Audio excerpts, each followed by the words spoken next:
Friends, welcome to Yes Academy. My name is Mukesh Panjwani और आज हम क्लास 12th अकाउंटेंसी के स्टूडेंट्स के लिए एक लेक्चर देखने जा रहे हैं जो कि बेस्ड है एक चैप्टर पे जिसका नाम है अकाउंटिंग रेशियोज। तो चलिए देखते हैं कि इस चैप्टर में हम क्या क्या पढ़ने वाले हैं। ये आपकी स्क्रीन के सामने आपको दिखाई दे रहा है। हम तीन चीजें पढ़ने वाले हैं। एक है मीनिंग ऑफ अकाउंटिंग रेशियो, दूसरा अकाउंटिंग रेशियोज हम क्यों पढ़ेंगे, और तीसरा है टाइप्स ऑफ अकाउंटिंग रेशियो। ये तीन चीजें हम पढ़ने वाले हैं। ठीक है, तो अकाउंटिंग रेशियो से भी पहले हम एक बार देखेंगे कि रेशियोज का मतलब क्या है, क्यों हम ये रेशियोज पढ़ रहे हैं, अकाउंटिंग में रेशियोज का क्या लेना देना। तो पहले तो रेशियो को समझते हैं। यदि रेशियो को एकदम आसान शब्दों में मुझे एक्सप्लेन करना हो, अगर मेरे को बोला जाए कि केवल एक वर्ड में रेशियो को एक्सप्लेन करो, तो मैं बोलूंगा कंपैरिजन। रेशियो मतलब कंपैरिजन। जब हम किसी एक चीज को दूसरे चीज के साथ कंपेयर करते हुए देखते हैं तो हमको चीजें ज्यादा अच्छे से समझ में आती हैं। अब मैं आपको एक एग्जांपल देता हूं जिससे आपको और अच्छे से समझ में आ जाएगा कि मैं क्या कहना चाह रहा हूं। देखिए, यहाँ पे ये दो दोस्त हैं, ये आपको दिखाई दे रहा है। ये दो दोस्त हैं, ये दूसरा दोस्त है।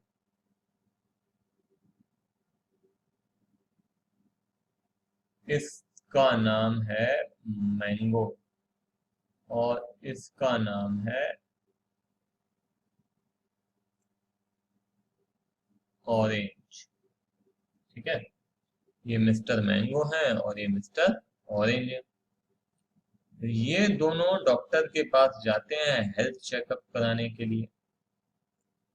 डॉक्टर के पास पहुंचते हैं तो डॉक्टर इनका ब्लड प्रेशर, हाइट, वेट वगैरह वगैरह चीजें देखते हैं।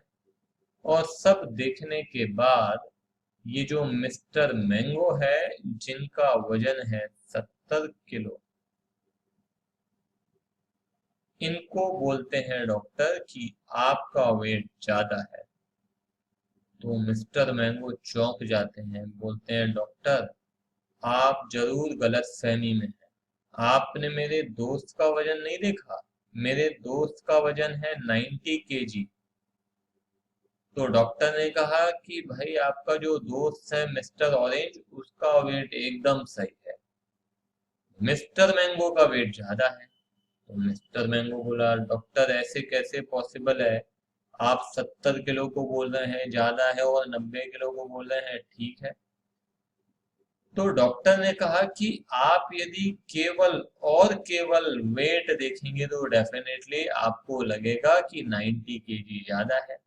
मगर हम यहाँ केवल और केवल वेट नहीं देखते हैं, वेट देखते हैं in the comparison of height. आपकी जो हाइट है वो है 5 फीट, तो 5 फुट के हिसाब से आपका जो वेट है वो ज्यादा है।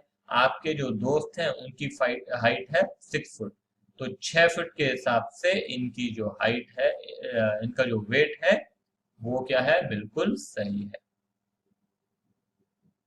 तो जब यदि हम केवल और केवल वेट देखते हैं तो हमको लगता है कि 90 kg इज मोर, मगर यहाँ पे जब हमने हाइट के कंपैरिजन में देखा तो हमको ज्यादा अच्छे से समझ में आया।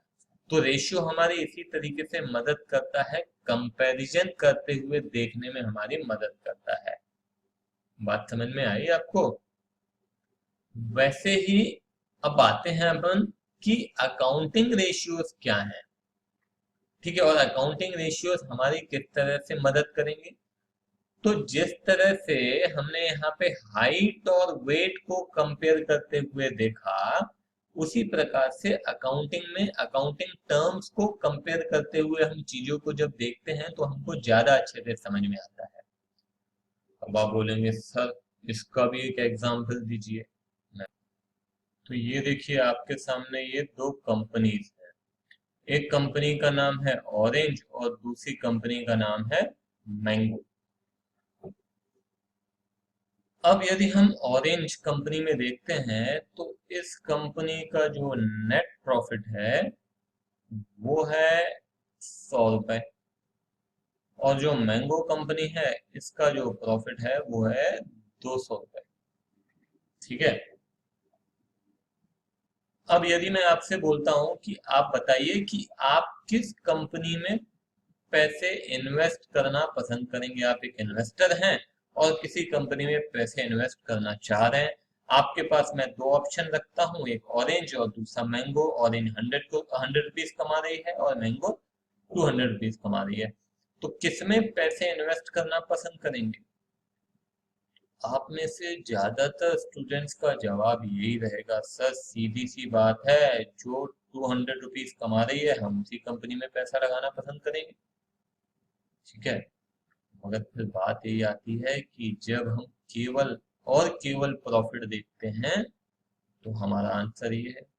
मगर हो सकता है कि जब हम इस प्रॉफिट को किसी और चीज के साथ कंपेयर करते हुए देखें तो हमारा आंसर बदल जाए। जैसे कि अब मैं बोलता हूं कि इस कंपनी की जो सेल है वो है 400 रुपए, इस कंपनी की जो सेल है वो है 2000 रुपए। अब यदि देखा जाए तो ये कंपनी 400 रुपए के गुड्स बेचने के बाद 100 रुपए कमा रही है और ये कंपनी 2000 रुपए के गुड्स बेचने के बाद 200 रुपए कमा रही है।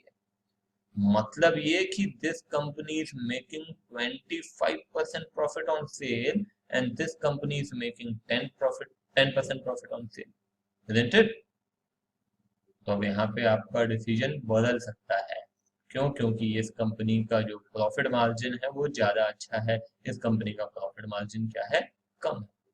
ये मैंने केवल एक चीज को दूसरी चीज के साथ कंपेयर किया। तो इसी तरीके से बहुत सारे अकाउंटिंग टर्म्स रहते हैं जिनको हम एक दूसरी चीजों के साथ कंपेयर करते हुए देखते हैं, तो उससे हम प्रॉपर वे में एनालाइज कर पाते हैं। जो मैनेजमेंट है वो प्रॉपर डिसीजंस ले पाता है, इन्वेस्टर प्रॉपर डिसीजंस ले पाता है कि मुझे इस कंपनी में इन्वेस्ट करना है या फिर नहीं करना है। तो गेटिंग माय पॉइंट कि अकाउंटिंग रेशियोज का क्या यूज है। Got it? तो चलिए देखते हैं, आगे बढ़ते हैं। तो इन अकाउंटिंग रेशियोज में सबसे पहले हम क्या देखने वाले हैं, तो चलिए देखते हैं। इसमें सबसे पहली चीज जो हम आज देखने वाले हैं वो है करंट रेशियो। अब करंट रेशियो का मतलब क्या होता है? करंट रेशियो का मतलब होता है when you are comparing the your current assets with your current liabilities। जब हम करंट एसेट्स का करंट लायबिलिटी के साथ कंपैरिजन करते हैं उसको हम बोलते हैं करंट रेशियो। जैसा कि मैंने आपको बताया, रेशियो मतलब कंपैरिजन। तो करंट रेशियो में भी हम क्या कर रहे हैं? कंपैरिजन कर रहे हैं। किसका? किसके साथ? तो करंट एसेट्स का करंट लायबिलिटी के साथ कंपैरिजन कर रहे हैं, उसको हम बोल रहे हैं करंट रेशियो। ठीक है। तो यहाँ पे फॉर्मूला है current assets upon current liabilities. Current asset और करंट लायबिलिटीज का आपस में कंपैरिजन। क्यों कर रहे हैं करंट एसेट्स और करंट लायबिलिटीज का कंपैरिजन? अगेन हमें एनालिसिस करने में मदद मिलती है। यदि किसी कंपनी की करंट लायबिलिटीज और करंट एसेट्स में बहुत ज्यादा डिफरेंस नहीं है, करंट एसेट भी उतना है, करंट लायबिलिटी भी उतना है, तो माना जाता है कि उसमें सेफ्टी मार्जिन कम है। ठीक है। अगर करंट एसेट बहुत ज्यादा है करंट लायबिलिटी से तो वहां भी समझ में आता है कि कंपनी प्रॉपर अपने एसेट्स को मैनेज नहीं कर रही है। ठीक है। तो यहाँ पे माना गया है कि जो करंट एसेट और करंट लायबिलिटीज का जो रेशियो है that should be 2:1। That means your current asset should be twice of your current liabilities. तो ये सेटिस्फैक्टरी माना गया है। थोड़ा ज्यादा थोड़ा कम तो चलेगा, 2:1 की बजाय 2.5 हो तो भी चलेगा, 1.75 हो तो भी चलेगा, ठीक है। मगर जो आइडियल रेशियो माना गया है वो माना गया है 2:1। तो करंट लायबिलिटी से करंट एसेट कितना होना चाहिए, 2 टाइम्स होना चाहिए। अगर 2 टाइम्स है तो वो सेटिस्फैक्ट्री है। बहुत ज्यादा है, 4:1 है तो उसको सेटिस्फैक्ट्री नहीं माना गया है। 1:1 है तो भी सेटिस्फैक्ट्री नहीं माना गया है। मैं आपको एक एग्जांपल देता हूँ। मान लीजिए हमारी करंट लायबिलिटी 50,000 है, करंट एसेट कितना है, 1 लाख, तो ये क्या है, सेटिस्फैक्ट्री है। अगर करंट लायबिलिटी 50,000 है और करंट एसेट 2 लाख है तो ये सेटिस्फैक्ट्री नहीं माना गया है। गॉट इट, क्लियर है ये चीज, ठीक है। तो यहाँ पे एग्जाम में आपसे पूछा जा सकता है करंट रेशियो कैलकुलेट करके बताओ। तो करंट रेशियो कैलकुलेट करने के लिए पहले तो आपको मालूम होना चाहिए कि करंट एसेट का मतलब क्या होता है। तो यहाँ पे सबसे पहले हम देखेंगे what is the meaning of current assets. तो चलिए देखते हैं करंट एसेट्स का मतलब क्या है। तो करंट एसेट्स में क्या क्या आता है, सबसे पहले हम देखते हैं cash and cash equivalent. Cash तो आप सब जानते हैं कैश क्या होता है। कैश इक्विवेलेंट का मतलब क्या होता है, कैश इक्विवेलेंट का मतलब होता है वो एसेट्स, वो करंट एसेट्स जिनका मैच्योरिटी पीरियड 3 महीने से कम है। Maturity period is less than 3 months. बात समझ में आई, क्या है, जिनका मैच्योरिटी पीरियड 3 महीने से कम। दूसरा क्या है, दूसरा है अदर करेंट एसेट्स। अब अदर करेंट एसेट में क्या आता है, आपके सीबीएसई का जो एक सर्कुलर आया था 2013 में, उसके अनुसार आपके हिसाब से, आपके इस चैप्टर के हिसाब से करेंट एसेट्स में हम, अदर करेंट एसेट्स में हम केवल 3 चीजें लेने वाले हैं। कौन कौन सी, एक है प्रीपेड, दूसरा है अक्रूड, और तीसरा है एडवांस टैक्स। बस, इसके अलावा किसी भी और एसेट को आप करंट, अदर करंट एसेट में कंसिडर नहीं करेंगे। Prepaid, accrued and advance tax, ठीक है। तीसरा है short term loans and advances. Short term loans and advances, जो आपने किसी को लोन्स एंड एडवांसेस दे के रखे हैं, ठीक है। चौथा है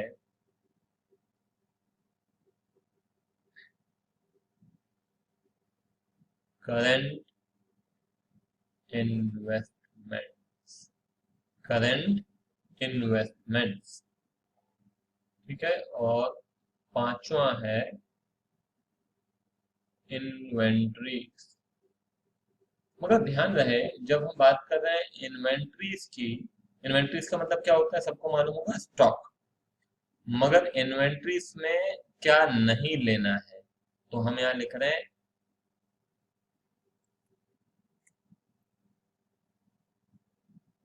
excluding, excluding loose tools. Loose tools को हम इन्वेंट्रीज में कंसिडर नहीं करेंगे, ठीक है। और आखिरी है ट्रेड रिसीवेबल्स, ट्रेड रिसीवेबल्स, ठीक है। ट्रेड रिसीवेबल समझते होंगे आप, बिल्स रिसीवेबल हो गया, है ना, और डेटर्स हो गया, इसको हम क्या बोलते हैं, ट्रेड रिसीवेबल्स। तो चलिए एक बार फिर से देखते हैं करंट एसेट में क्या क्या आता है, ठीक है। आप स्क्रीन की तरफ नहीं देखेंगे, आप कोशिश करेंगे कि ये सारी चीजें आपको याद हो जानी चाहिए। तो सबसे पहले आता है cash and cash equivalent. Cash सब समझते हैं, कैश इक्विवेलेंट उन करंट एसेट्स को बोलते हैं जिनका मैच्योरिटी पीरियड 3 महीने से कम हो। ठीक है। दूसरा आता है other current asset. Other current asset में क्या क्या आ जाता है? प्रीपेड आ जाता है, अक्रूड आ जाता है और एडवांस टैक्स आ जाता है। ठीक है। तीसरा क्या है? Short term loans and advances. और फिर चौथा क्या आता है? Current investments. ठीक है। पांचवा क्या आता है? इन्वेंट्रीज। इन्वेंट्रीज में क्या ध्यान रखना है? लूज टूल्स नहीं आएगा। और सिक्स क्या है? ट्रेड रिसीवेबल्स, मतलब बिल्स, रिसीवेबल्स एंड डेटर। तो ये आपको याद रखना है, इंपॉर्टेंट है। हम इस चैप्टर में देखेंगे कि बहुत सारे फॉर्मूलेस हैं, फॉर्मूलेस बहुत सारे आपको याद रखने पड़ेंगे। ठीक है। तो दिस इज वेरी इंपॉर्टेंट। अब इसको कैसे याद रखा जाए? तो आप ज्यादा है तो आप इस तरह से भी याद रख सकते हैं। सबसे पहले जितने भी हमने करंट एसेट देखे हैं उनका पहला पहला लेटर देखिए, COSCIT। तो ये हो जाएगा COSCIT, कॉस्किट। ठीक है। C स्टैंड फॉर, यहाँ पे ये हो गया cash and cash equivalent. O stands for other current asset. S stands for short-term loans and advances. C stands for current investment. I stands for inventories and T stands for trade receivables. ठीक है। कॉस्केट अगर आपने याद कर लिया तो ये कॉस्केट मतलब क्या है? आपके करंट एसेट्स हैं। ठीक है। एक बार आप से भी ट्राई कीजिए, एक दो बार अगर देखेंगे, नया नया चैप्टर है, हो सकता है कि शुरू में दिक्कत जाएगी मगर ये आपको फिर रट जाएगा। क्लियर है ये चीज बिल्कुल? ठीक है। तो ये हमने पहला पहला इक्वेशन देखा है करंट एसेट का। इन सबको जोड़ दें तो क्या आ जाएगा? आपका करंट एसेट आ जाएगा। ठीक है। तो this was the very first equation. हम दूसरा इक्वेशन देखेंगे करंट एसेट का मतलब क्या है। तो current asset is equal to total assets minus, बताएंगे, माइनस नॉन करंट एसेट्स। तो टोटल एसेट्स में से क्या घटा दें? नॉन करंट एसेट को अलग कर दो तो क्या बचेगा? करंट एसेट बचेगा। Very simple. टोटल एसेट्स में से क्या घटा दिया? नॉन करंट एसेट घटा दिया, तो जो बचेगा that is your current asset. Is it clear? ठीक है। ये हो गया हमारे दो इक्वेशन हो गए। अब आते हैं हम तीसरे इक्वेशन पे। तीसरा इक्वेशन क्या है? तीसरा इक्वेशन है हमारा current assets is equal to working capital plus current liability. Working capital, ये WC का मतलब है वर्किंग कैपिटल और ये है करंट लायबिलिटी। इन दोनों को जोड़ दो तो क्या आ जाएगा? करंट लायबिलिटी आ जाएगी। अब यहाँ पे हालांकि आप खुद ही देख सकते हो वर्किंग कैपिटल का फॉर्मूला क्या हो गया। फिर working capital is equal to current asset में से करंट लायबिलिटी घटा दें। इस इक्वेशन में से आप बना सकते हो वर्किंग कैपिटल का इक्वेशन। तो current working capital is equal to current assets minus current liability. Got it? Clear है? समझ में आया? पक्का? चलो बहुत अच्छी बात है। तो ये तीन इक्वेशंस हैं। सबसे पहला current asset is equal to what? Current asset is equal to cash and cash equivalent plus other current asset plus short term loans and advances plus current investment plus inventories plus trade receivables. ये आपका पहला equation है। दूसरा equation क्या है? Current asset is equal to total asset minus non current asset. तीसरा equation क्या है? तीसरा इक्वेशन है, बताइए, तीसरा इक्वेशन है working capital plus current liability, that is your current asset. Clear है अच्छे से? चलो बहुत बढ़िया, आगे बढ़ते हैं अपन।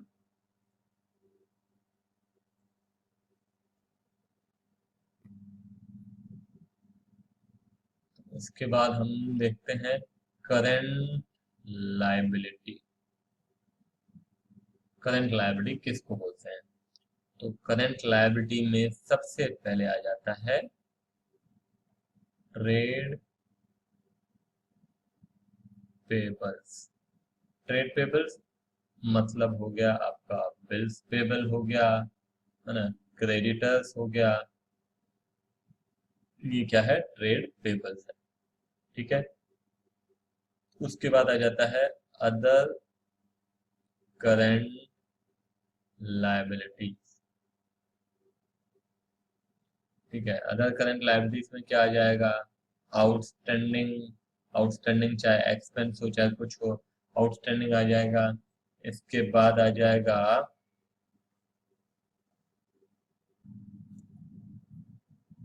इंटरेस्ट अक्रूड, है ना, बट नॉट पेड, इंटरेस्ट जो हमें देना बाकी है ना, अनक्लेम्ड डिविडेंड। ठीक है, इस तरह की चीजें आएंगी आपकी करंट लायबिलिटी में। और तीसरा क्या है, तीसरा है शॉर्ट टर्म प्रोविजंस। ठीक है, और चौथा क्या है, चौथा है शॉर्ट टर्म बोरोइंग्स।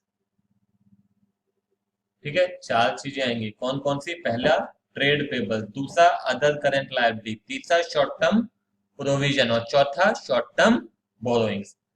अगेन इसको भी इन चारों का पहला पहला लेटर अगर आप देख लें तो आपको याद हो जाएगा, TOSS, top. T stands for trade payable, O stands for other current liability, S stands for short term provision, and again S stands for short term borrowings. Is it clear? पक्का? इन तीनों को सम कर देंगे तो क्या आ जाएगा, आपका करंट लायबिलिटी आ जाएगा। दूसरा इसका जो इक्वेशन है वो क्या होगा, दूसरा इक्वेशन आप खुद ही बता सकते हैं, total liabilities minus non current liabilities. ठीक है, total liabilities minus non current liability क्या हो जाएगा, करंट लायबिलिटी हो जाएगा, सिंपल है। और चलिए देखते हैं तीसरा, तीसरा अभी वर्किंग कैपिटल आपने देखा था, याद है, वर्किंग कैपिटल का फॉर्मूला क्या था, working capital is equal to current asset minus current liability. तो आप बता सकते हैं, बताइए, अब करंट लायबिलिटी का क्या हो जाएगा, तो इसी में से करंट लायबिलिटी अपन फाइंड कर सकते हैं, current liability is equal to current asset minus working capital. Got it, clear है, समझ में आया। एक बार फिर से आप मेरे को बताइए पूरा का पूरा अभी क्या पढ़ा, सबसे पहले हमने क्या पढ़ा, current ratio, current ratio is equal to what, current asset upon current liability.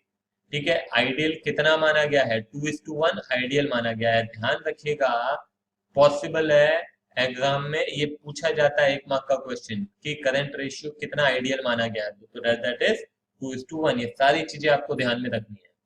उसके बाद करंट एसेट का मतलब क्या होता है और करंट लायबिलिटी का मतलब क्या होता है। तो करंट एसेट हमने देखा था, अगर आपको याद हो, हमने सारे करंट एसेट का पहला पहला लेटर हमने देखा था और वो था कॉस्केट। कॉस्केट, C stands for cash and cash equivalent. Cash मतलब मालूम है, कैश इक्विवेलेंट का मतलब क्या होता है, जिनका मैच्योरिटी 3 महीने से कम हो, जिन करंट एसेट का मैच्योरिटी 3 महीने से कम हो, वो हो गया हमारा कैश एंड कैश इक्विवेलेंट। दूसरा, दूसरा बताइए, other current asset. Other current asset में तीन चीजें केवल हमको ध्यान रखनी है, एक प्रीपेड, दूसरा अक्रूड और तीसरा एडवांस टैक्स।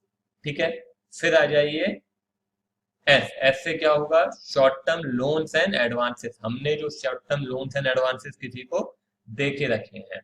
फिर चौथा क्या था, करंट इन्वेस्टमेंट। पांचवा क्या था, इन्वेंट्रीज। इन्वेंट्रीज में क्या एक्सक्लूड करना है, किसको नहीं लेना है, लूज टूल्स को हमें नहीं लेना है।